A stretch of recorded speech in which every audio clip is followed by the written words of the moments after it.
Aujourd'hui, nous allons lire Psaume 103. Et on commence avec le verset 1. De David, mon âme bénit l'Éternel. Que tout ce qui est en moi bénisse son saint nom. Prions.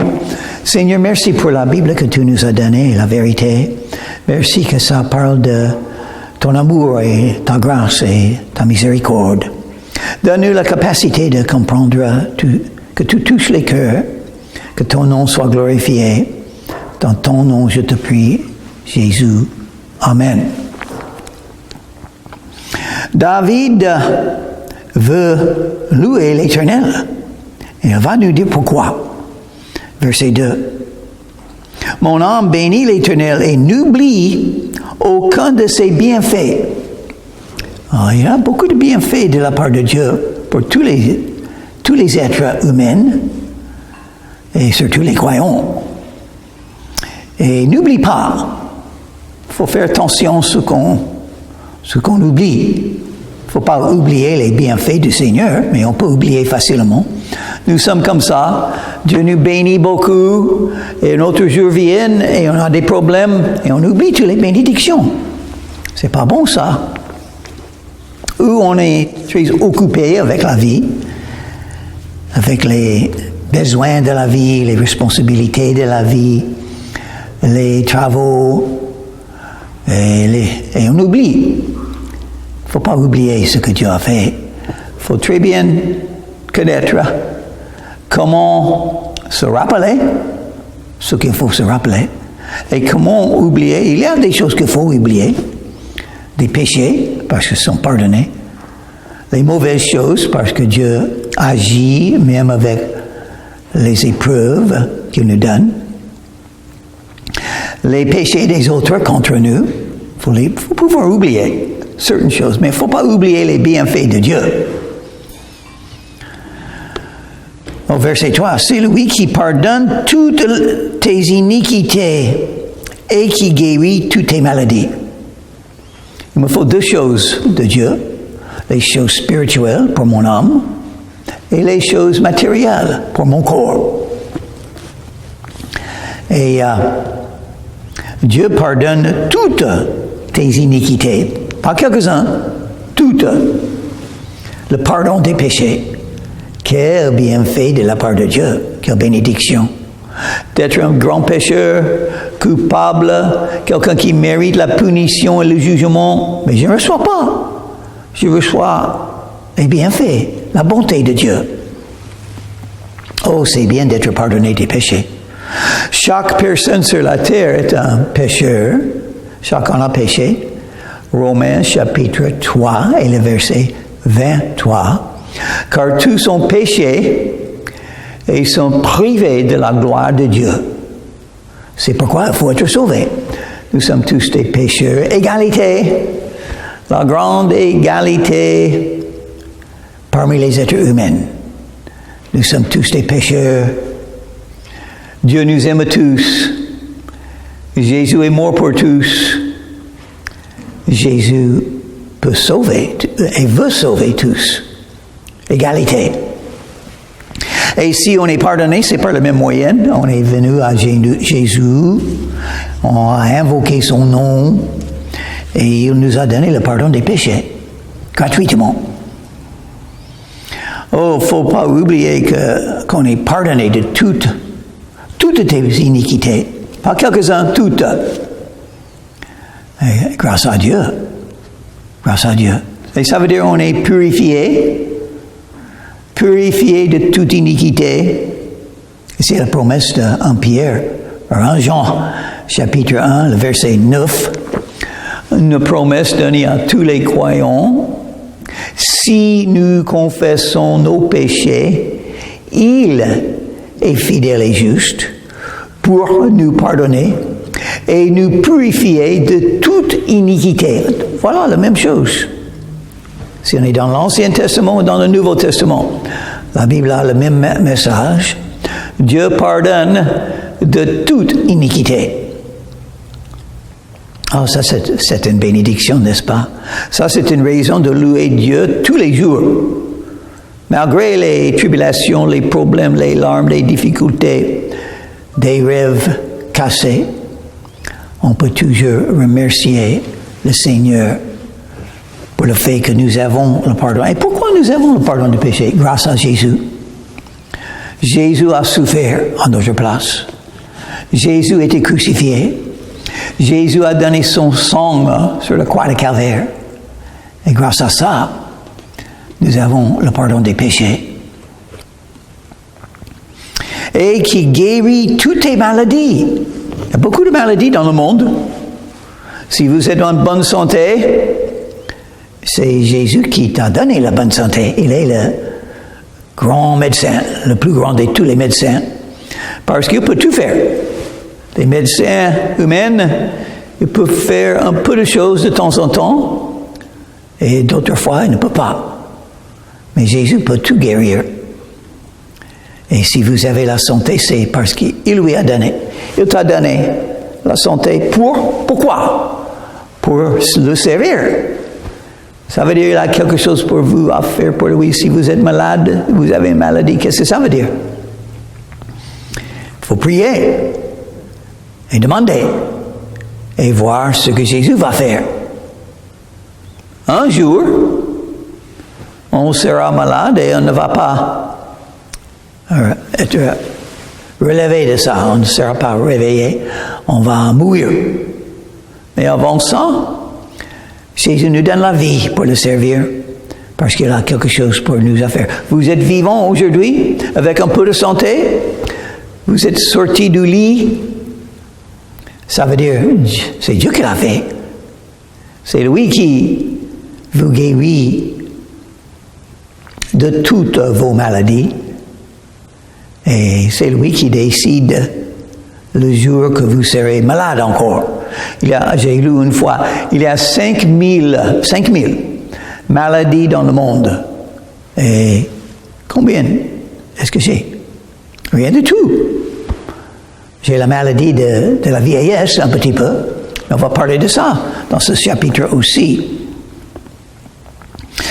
C'est lui qui délivre ta vie de la fosse, qui te couronne de bonté et de miséricorde.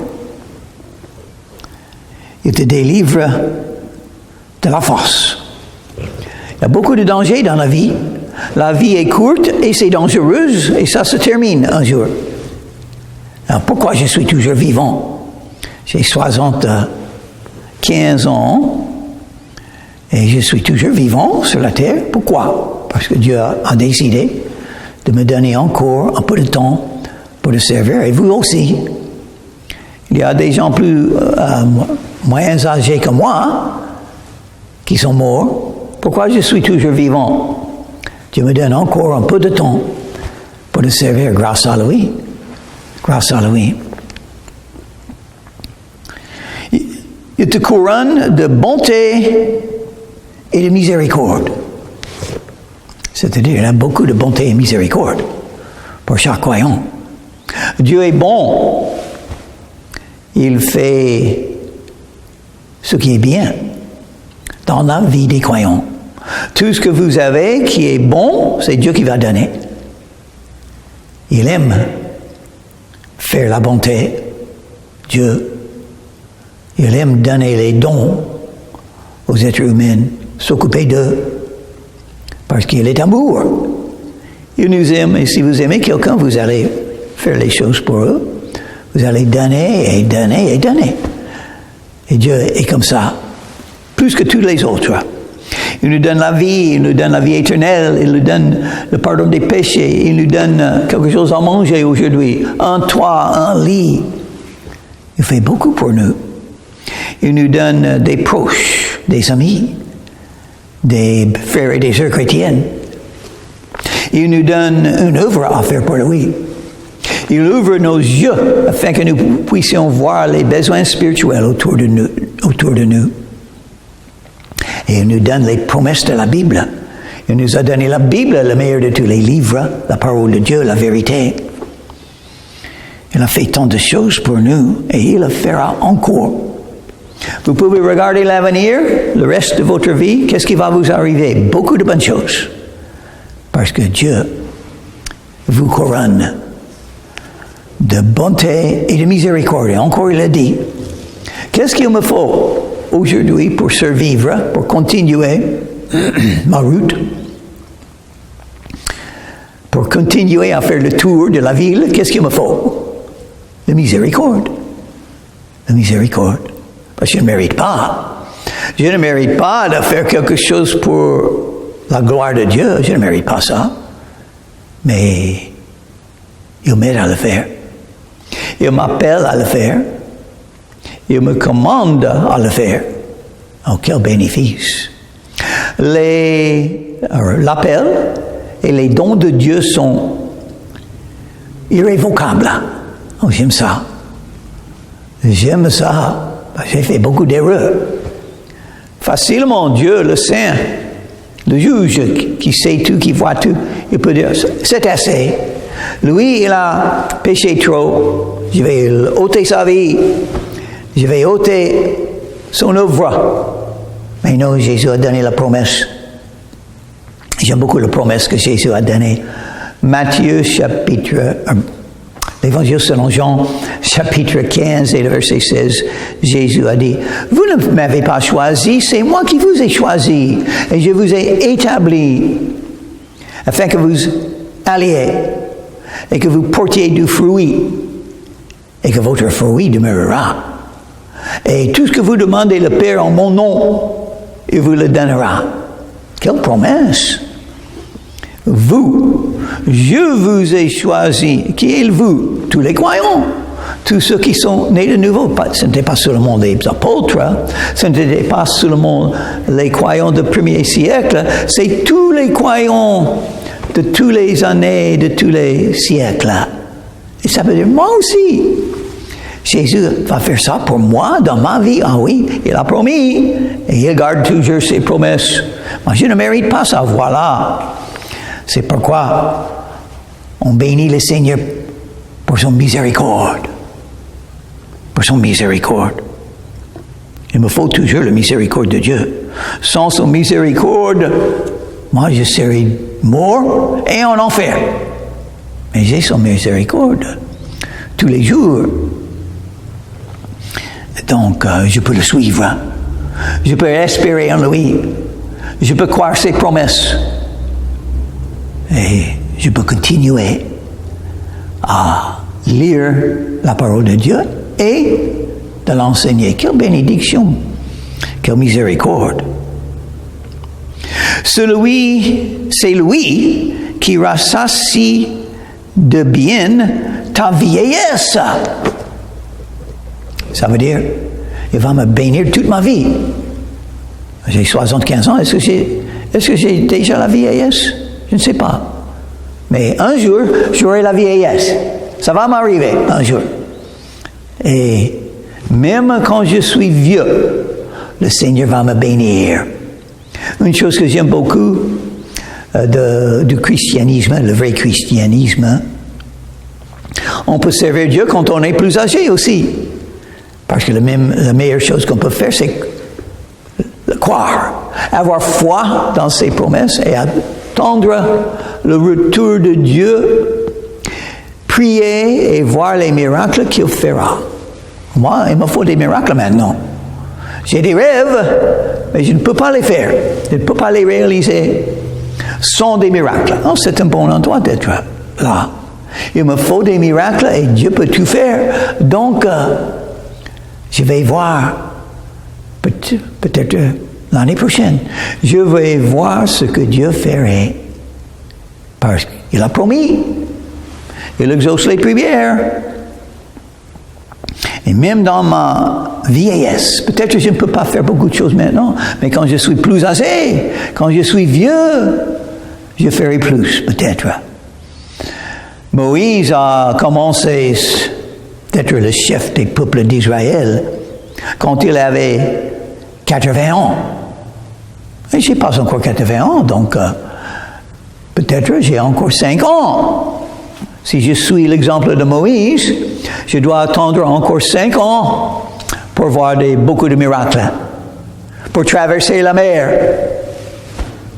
pour amener les enfants de Dieu avec moi pour être plus près de Dieu, pour voir mieux son appel et sa volonté. Parce qu'il agit maintenant. Ça, je sais. Il agit.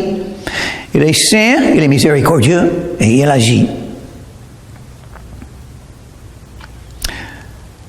Quel verset? Maintenant, je suis le verset qui te fait rajeunir comme l'aigle. Rajeunir? Ah oui. Quand on est vieux, on peut faire plus que les jeunes. Parce qu'on se confie en Dieu. Et c'est Dieu qui le fait. Donc moi, je peux faire plus que les gens avec beaucoup de muscles, beaucoup d'énergie. L'énergie de la jeunesse, moi, je peux faire plus que ça. C'est la promesse. Comme un aigle. Je peux voler au-dessus de la terre, au-dessus des problèmes et des tribulations, par la foi en Dieu, par les miracles qu'il va faire dans ma vie, par ses promesses, et il garde toujours ses promesses. Voilà une des promesses. Même dans des vieillesses, il va me faire rajeunir. J'aime ce mot, rajeunir. C'est ce qu'il me faut maintenant. Et tous les vieux ont besoin de ça. Et Dieu le fera pour les croyants qui croient. L'Éternel fait justice.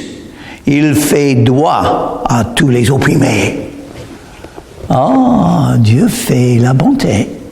Il voit tout ce qui se passe sur la terre. Et il aide les opprimés.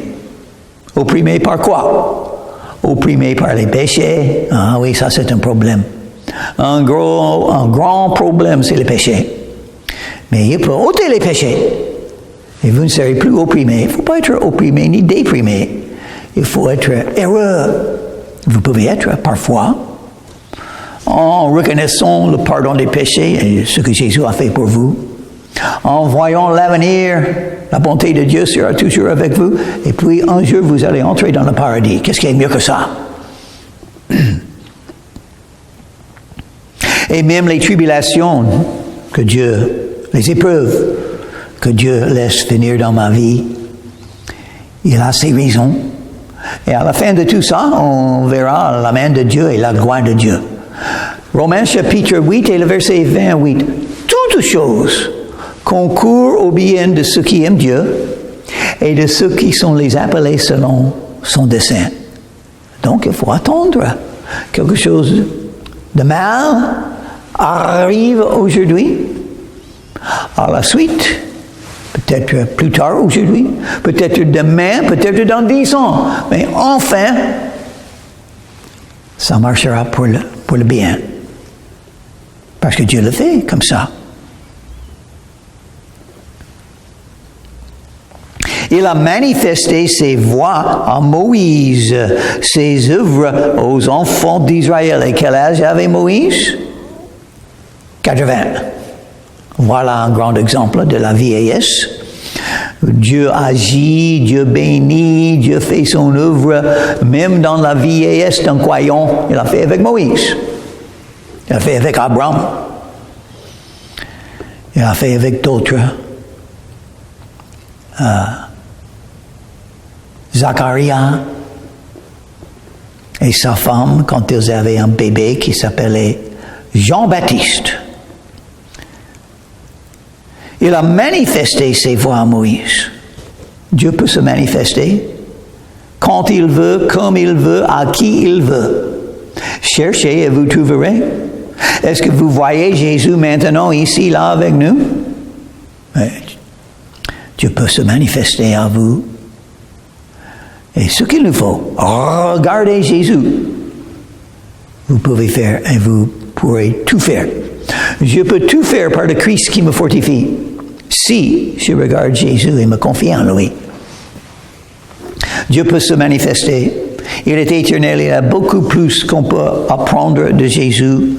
Sa présence, son amour, sa puissance, ses promesses, sa manière d'agir dans ma vie, le fait qu'il est là, et c'est lui qui fait toutes choses. Je suis en lui, il est en moi, il est partout et tous m'appartiennent, parce que tous appartiennent à lui. Et il me donne ce qu'il veut que je reçois dans sa bonté. Ses œuvres aux enfants d'Israël. Qui a fait des œuvres? Dieu.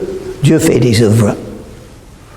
Mais il faut les yeux ouverts pour voir les œuvres de Dieu, pour voir dans ce qui vous arrive, même les pires des choses dans votre vie. Non, c'est la main de Dieu qui fait ça, parce qu'il dirige votre vie dans le sens qu'il veut pour vous, pour que vous puissiez le suivre et pour que vous puissiez voir des miracles quand il arrange toutes choses pour ta bonté, pour te faire la bonté. Parce que c'est l'avenir, nous ne savons pas. Nous pensons, oh, ce problème, c'est horrible. Non, dans la main de Dieu. Si vous êtes un croyant, si vous demandez la volonté de Dieu dans vos prières, si vous vous confiez dans Jésus, tout ce qui vous arrive, c'est la main de Dieu. Tout ça. Et encore, l'Éternel est miséricordieux et compatissant. Il faut le dire encore, parce qu'il faut le dire souvent. On a déjà dit 3-4 fois dans ce petit chapitre 103. Dieu est miséricordieux. Il est gracieux. Il est compatissant. Il est amour. Il vous aime. Faut jamais oublier. Parce que notre capacité de continuer à le suivre est basée sur la confiance dans son amour, son miséricorde envers nous. Lent à la colère et riche en bonté. Lent à la colère, j'aime ça. Il serait justifié d'avoir la colère contre nous, mais il est lent à la colère. Il n'aime pas punir. Pourquoi Jésus n'est pas encore revenu? Il a promis il y a presque 2000 ans. Pourquoi il n'est pas encore revenu? Parce qu'il ne veut pas juger.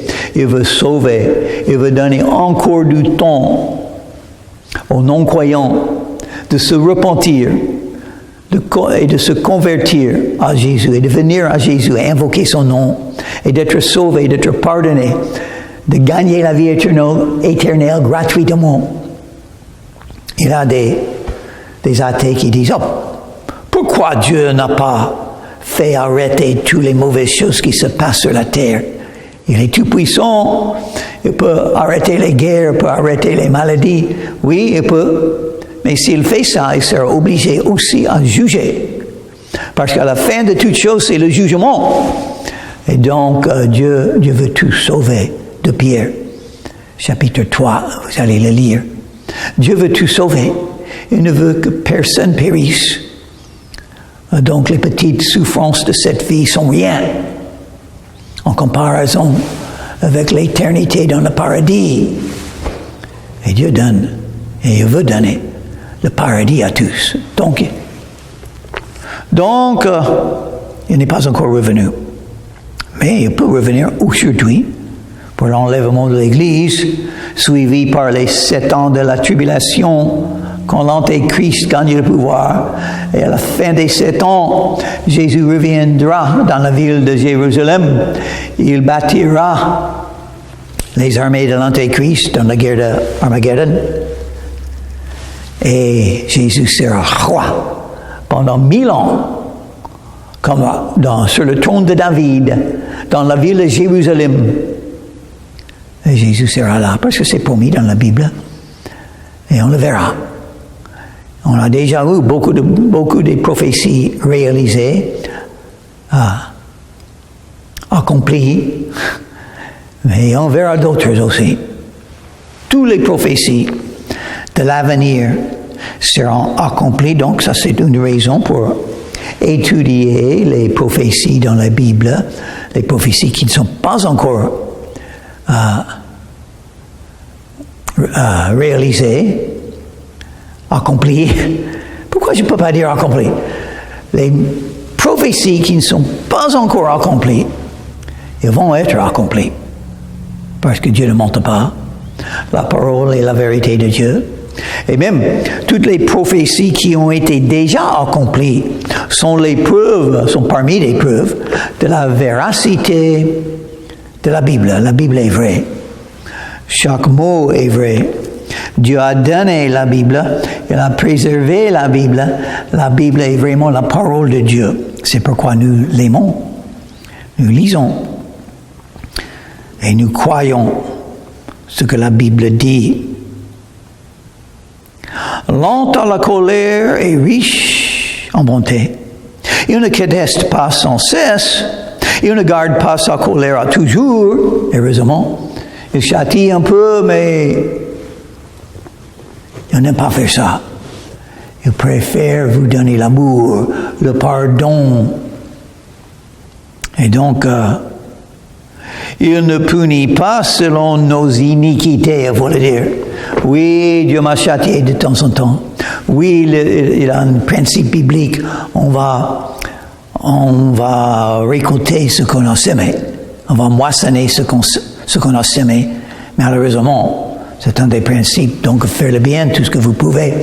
Parce que votre avenir, ça sera décidé un peu par ce que vous méritez, selon ce que vous avez fait.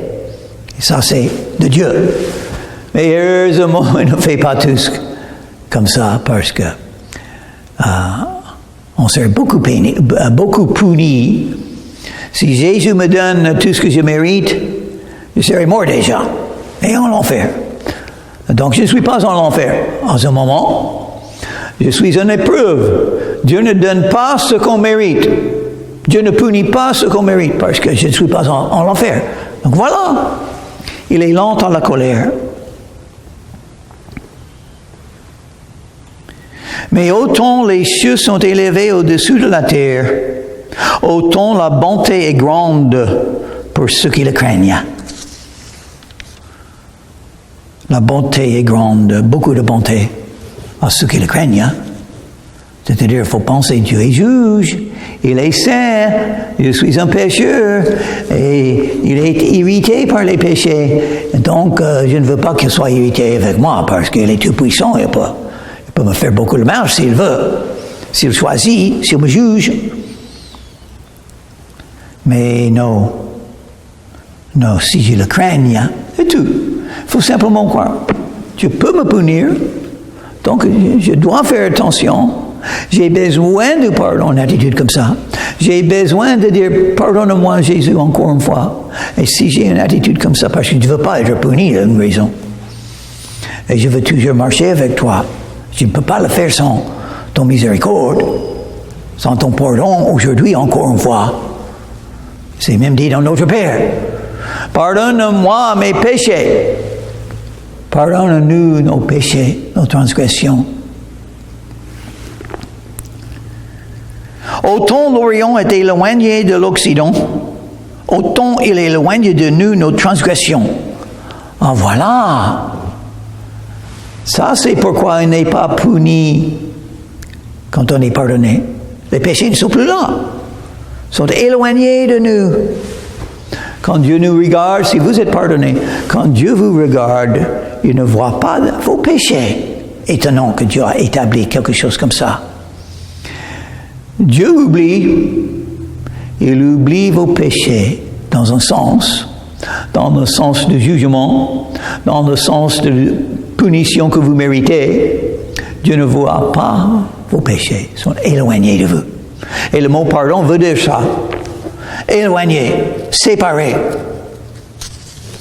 Je ne sais pas combien de kilomètres est l'Occident de l'Orient, mais c'est beaucoup. Verset 13. Comme un père a compassion de ses enfants, l'Éternel a compassion de ceux qui le craignent. Pourquoi on craigne l'Éternel? Parce qu'il peut punir. Et il va punir. Il va juger la terre. Il faut simplement lire l'Apocalypse. Ça vient, le jugement de Dieu quand Dieu est irrité. la colère de Dieu se manifeste contre toute iniquité. Car il sait de quoi nous sommes formés. Nous sommes formés. Il se souvient que nous sommes poussière. Voilà. Qu'êtes-vous? Un peu de poussière. C'est tout. Dieu a fait Adam de la poussière de la terre. Donc nous aussi, dans ce sens-là, nous sommes simplement la poussière. La Bible le dit. Un peu de poussière, c'est tout. Et si on vous brûle tout à fait, une petite tasse de poussière, c'est tout ce qui vous reste. C'est ce que nous sommes. Un peu de poussière. Mais Dieu sait, ça veut dire que nous sommes faibles. Ça veut dire que nous ne sommes pas puissantes dans un sens de sainteté. Nous sommes faibles. On fait facilement l'iniquité. On tombe facilement. Et Dieu sait. Parce qu'il nous a fait. Il sait que nous sommes faibles. On peut faire des promesses. Oh Seigneur, je vais t'obéir maintenant. Je vais toujours te suivre maintenant. Non, c'est un mensonge. Et Dieu sait. Il sait que nous ne pouvons pas garder nos paroles, nos promesses. Pas comme lui. Un peu peut-être. Et on sait avec les mariages. Le mariage de personnes avec amour, ils ont été mis ensemble par la grâce de Dieu. Ils se marient, beaucoup d'amour l'un pour l'autre, et des promesses. Je vais t'aimer toute la vie, jusqu'à la fin de la vie, je vais t'aimer. Et on fait ça pendant 1 an, 2 ans, 10 ans, 20 ans, 50 ans, dans mon cas. Mais qu'est-ce qui arrive? La vie, c'est par ceux qui s'aiment. Oh oui, ça c'est vrai pour les êtres humains, c'est pas vrai pour Dieu. Donc Dieu a l'amour éternel. Nous avons un amour qui peut se terminer facilement. Et même le mariage, un lien d'amour, il faut 2 personnes pour le garder. Une personne peut détruire le mariage. 2 personnes, il faut 2 personnes avec l'amour et la soumission l'un avec l'autre. Mais une des deux peut le détruire. Oh, nous sommes limités. Nous sommes faibles. Nous avons des faillites souvent. Nous ne pouvons rien faire pour éviter. Je sais une chose. Vous allez faillir dans votre vie. Ça, je sais sans doute.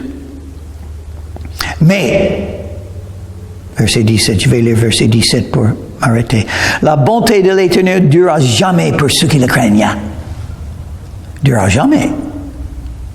Et sa miséricorde pour les enfants de leurs enfants. Étonnant que Dieu, nous ne sommes pas comme Dieu. Il est beaucoup mieux que nous. Il est bon et nous sommes méchants. Mais nous essayons à le suivre quand même et à apprendre de lui et le bénir et le louer pour la miséricorde que nous avons grâce à Jésus-Christ. Si vous ne connaissez pas Jésus, vous pouvez invoquer son nom à ce moment et il vous sauvera de vos péchés. Prions. Merci Jésus pour cette journée.